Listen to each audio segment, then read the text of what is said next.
क्या आप जनता को बताना चाहेंगे कि 2015 से 2021 तक ग्राम प्रधान प्रतिनिधि बतौर आपने गांव के विकास क्या क्या आपने विकास किया है, इसके बारे में बताइए। जी हाँ, 2015 से 21 के बीच मैंने बतौर ग्राम प्रधान प्रतिनिधि के पद से काम संभाला है जी। और मैंने काम देखा है जी और हमने उस बीच काफ़ी विकास कार्य किए हैं जी और उस विकास कार्यों में सीसी रोड बनवाना, जो कि 2015 से पहले हमारे ग्राम सभा में किसी व्यक्ति ने अपने ग्राम सभा में सीसी रोड नहीं देखी थी। ये अगर किसी ने गांव सभा में सीसी रोड दिखाया है तो वो 2015 से 2021 के बीच के कार्यकाल में हमने दिखाया है। हमारे गांव में पहली बार 2 सरकारी ट्यूबवेल एक वित्तीय वर्ष में लगे हैं, जो कि अपने आप में एक माइलस्टोन वर्क है। अभी तक शायद जनपद में एक वित्तीय वर्ष में एक ग्राम सभा में 2 सरकारी ट्यूबवेल लगना मेरे जानकारी में नहीं है कि किसी ग्राम सभा में ऐसा लगा हो। तीसरा, हमने अपने गांव की मैक्सिमम गलियों को स्ट्रीट लाइट से उनको उजाला किया है, जैसे कि नगर पालिका क्षेत्रों में होता है। ये भी एक अच्छा कार्य हुआ है। उसके बाद हमारे ग्राम सभा में ना तो आंगनबाड़ी बना था आज तक, आंगनबाड़ी केंद्र, ना पंचायत भवन था, ना सामुदायिक शौचालय था। सामुदायिक शौचालय बनके तैयार है, आंगनबाड़ी की लिंटर तक पहुंच चुका है और प्लिंथ लेवल तक पंचायत भवन का कार्य संपन्न हो चुका है।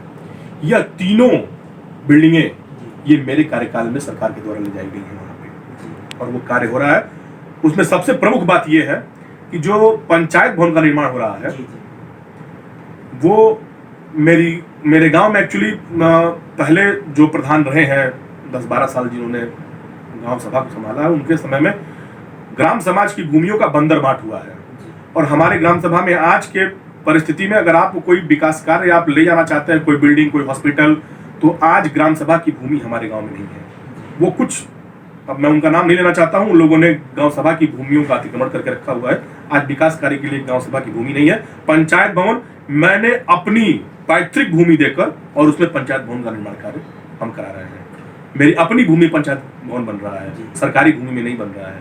सरकार को मैंने वो दे दिया है अनुदान के तौर ग्राम सभा को, और उसमें पंचायत भवन बन रहा है। और भी तमाम कार्य हैं ऐसे, जैसे कि सफाई का हो गया, लड़कों को प्राइवेट नौकरियां देने में भी हम करीब 25-30 युवाओं को प्राइवेट रोजगार हमने उपलब्ध कराया है। सरकारी रोजगार तो हम उपलब्ध करा नहीं सकते, वो तो उनकी योग्यता के ऊपर है, लेकिन प्राइवेट नौकरियां हमने बच्चों को उपलब्ध कराई हैं, 20-25 बच्चों को। जी, क्या आप अपने गांव को कैसा बनाना चाहते हैं? शहर जैसा बनाना चाहते हैं या फिर एकदम? देखिए, हम 2015 का इलेक्शन जब हम कैंपेनिंग कर रहे थे तो हम एक वादा लोगों के बीच में लेके गए थे जी।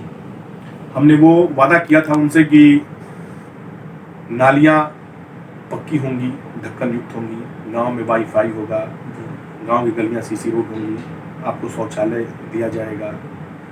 और ये सभी काम ऑलमोस्ट उस वादे में से हमने 70%, प्रथम 70% का मतलब आप इसको फर्स्ट क्लास पास कर सकते हैं, प्रथम श्रेणी में हम लोग हैं, और हमने 70% कार्य वहाँ किया है। गांव की 60% से लमसम गलियां नाली ढक्कन युक्त हो चुकी हैं। वाईफाई का काम प्रोग्रेस पे है, ऑलमोस्ट कंप्लीट होने वाला है। और मैं गांव कैसा बनाना चाहता हूं, ये 2021 वाले कार्यकाल में मैं अपने गांव को एक मॉडल गांव बनाना चाहता हूं, क्योंकि जब हमें मिला था वो गांव तो हमें शून्य से शुरू करना था। आज हम शून्य से शुरू करके उसको एक अच्छे स्थान पर लेके जा चुके हैं, लेकिन वो कंप्लीट नहीं कह सकते उसको। हम कंप्लीट तो तब कहेंगे जब 2021 वाले कार्यकाल में हम आएंगे तो निश्चित रूप से एक मॉडल गांव बनाएंगे, जो कि पूरे जनपद के लिए एक आदर्श गांव होगा। हमारे नगर पालिका क्षेत्र में वैसी सुंदरता और वैसी सुंदरीकरण नहीं होंगे जो मेरे गांव में इस आने वाले 5 सालों में होंगे। जी, आप बता सकते हैं कि गांव में अभी बहुत से काम अधूरे हैं, इसके बारे में क्या कहेंगे? जी बिल्कुल, आप सही कह रहे हैं, गांव में बहुत से काम अभी अधूरे हैं। इसका एक सबसे मूल कारण यह है जड़ में कि ग्राम सभा को मिलने वाली धनराशि एक सीमित धनराशि होती है, और उस धनराशि से आप अगर यह सोच के आएंगे कि हम गांव का कायाकल्प कर देंगे तो यह असंभव है। मेरे ग्राम सभा में 1 पैसे की विधायक निधि, सांसद निधि नहीं गई है। सिर्फ ग्राम सभा के जो पैसे आए हैं उसी से कार्य हुए हैं, चाहे वो जो भी विकास कार्य हुए हों।